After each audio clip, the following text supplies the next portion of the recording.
حاضرین کرام، کعبہ شریف دوسری مرتبہ حضرت ابراہیم علیہ السلام نے بنایا تھا۔ حضرت ابراہیم علیہ السلام نے جب کعبۃ اللہ بنایا تو وہ پتھروں سے بنایا جو پتھر آسمان سے زمین پر اترے تھے، جنت سے زمین پر آئے تھے۔ حضرت آدم علیہ السلام نے سب سے بنایا، آدم علیہ السلام کے بعد حضرت ابراہیم علیہ السلام نے۔ حضور پاک علیہ السلام کا یہ فرمان عالی شان ہے۔ تو حضرت ابراہیم علیہ السلام نے دوسری مرتبہ جب کعبے کی تعمیر فرمائی تو انہی پتھروں کا استعمال فرمایا جو حضرت آدم علیہ السلام نے بنایا تھا۔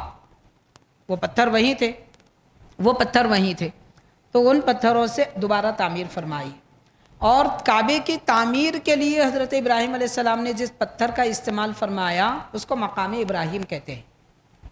اب بالکل آپ کعبے کے دروازے کے سامنے کچھ دور کے فاصلے پر مطاف، جہاں طواف کرتے ہیں، مطاف سے ہٹ کر ایک سنہری مقام ہے، سنہری جالی ہے، اس کے اندر وہ مقام ہے پتھر جہاں پہ حضرت ابراہیم علیہ السلام کے نشان قدم ہے۔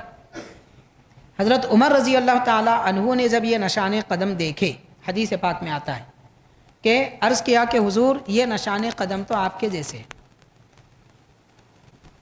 اور واقعی سرکار دو عالم صلی اللہ علیہ وسلم کے جو نشان قدم ہیں مقام ابراہیم میں بھی نشان قدم ویسے ہی ہے۔ بچپن میں پیارے آقا علیہ السلام کے، حضرت نبی پاک علیہ السلام کے دادا حضرت کے ساتھ تقریباً 2 سال کی عمر میں حضور پاک صلی اللہ علیہ وسلم کعبۃ اللہ آتے تھے، اور حضرت عبد المطلب رضی اللہ تعالیٰ عنہ کعبے میں جلوہ افروز ہوتے تھے، لوگوں کے مسائل حل کرتے تھے۔ حضور پاک علیہ السلام کے قدم دیکھ کر حضرت عبد المطلب فرماتے تھے کہ میرے شہزادے کے قدم ویسے ہی ہیں جیسے مقام ابراہیم میں نشان ہے، یعنی وہ نشان حضرت ابراہیم علیہ السلام کے۔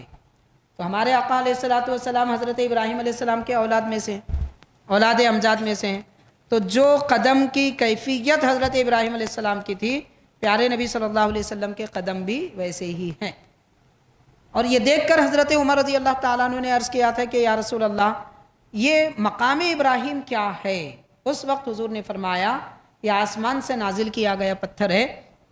حضرت ابراہیم علیہ السلام جب کعبے کی تعمیر فرما رہے تھے اس پتھر پر کھڑے ہو کر کعبے کی تعمیر کرتے تھے۔ مطلب یہ ہے کہ حاضرین، دیوار چھوٹی ہے تو آدمی زمین پر کھڑے رہ کے کرتا ہے، جب دیوار اونچی ہو جاتی ہے سیڑھی کی ضرورت پڑتی ہے۔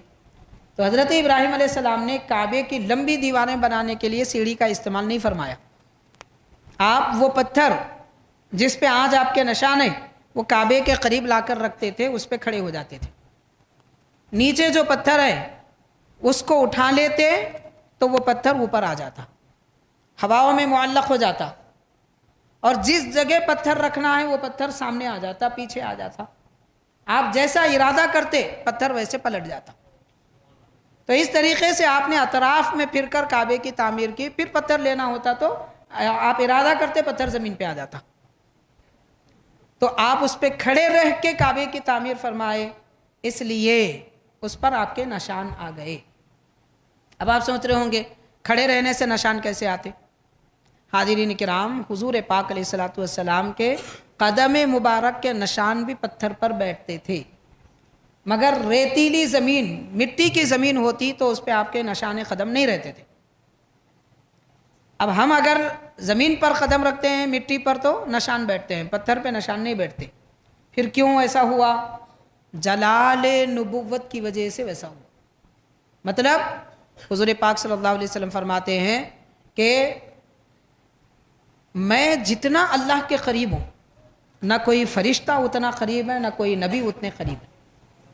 تو اللہ تعالیٰ کے انوار و تجلیات کا مرکز نبی کا قلب ہوتا ہے، اور رب کے جلال کو عام مخلوق برداشت نہیں کر پاتی۔ قرآن مجید میں نہیں آیا کہ قرآن اگر پہاڑ پہ نازل ہوتا تو پہاڑ ریزہ ریزہ ہو جاتا؟ سرکار کے قلب مبارک پر قرآن اترا، مگر ماشاءاللہ حبیب کریم کا قلب مبارک منور رحمت والا ہے، پہاڑ تو ریزہ ہو جاتا۔ پھر اللہ کے انوار و تجلیات، حضور ہر لمحہ خدا کو دیکھتے رہتے، ایک لمحہ بھی اللہ کے جلوے سے حضور غافل نہیں ہے، معاذ اللہ، ہر لمحہ خدا کی یاد میں، جلووں میں منہمک ہے۔ تو وہ جلال خداوندی کو پتھر برداشت نہ کر سکا۔ نبیوں کی یہی شان ہوتی ہے۔ تو حضرت ابراہیم علیہ السلام کے قلب مبارک پر اللہ کے انوار و تجلیات جو جاری ہو رہے تھے اس کا اثر ان پتھروں پر آیا۔ بہرحال یہ مقام ابراہیم ہے۔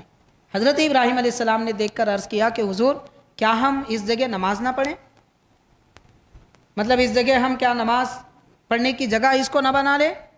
حاضرین، حدیث پاک میں آتا ہے، قرآن پاک کی آیت نازل ہوئی وَاتَّخِذُوا مِن مَقَامِ إِبْرَاهِيمَ مُصَلًّى، مقام ابراہیم کو تم نماز کی جگہ بنا لو۔ تو طواف کعبہ کے بعد مقام ابراہیم کے پاس نماز پڑھنا سنت مؤکدہ ہو گیا، حضرت عمر رضی اللہ تعالیٰ عنہ کی خواہش پر۔ تو یہ کعبۃ اللہ، اس کے دیوار، اس کی برکت اور اس کی نعمت کے بارے میں چند اہم باتیں تھیں۔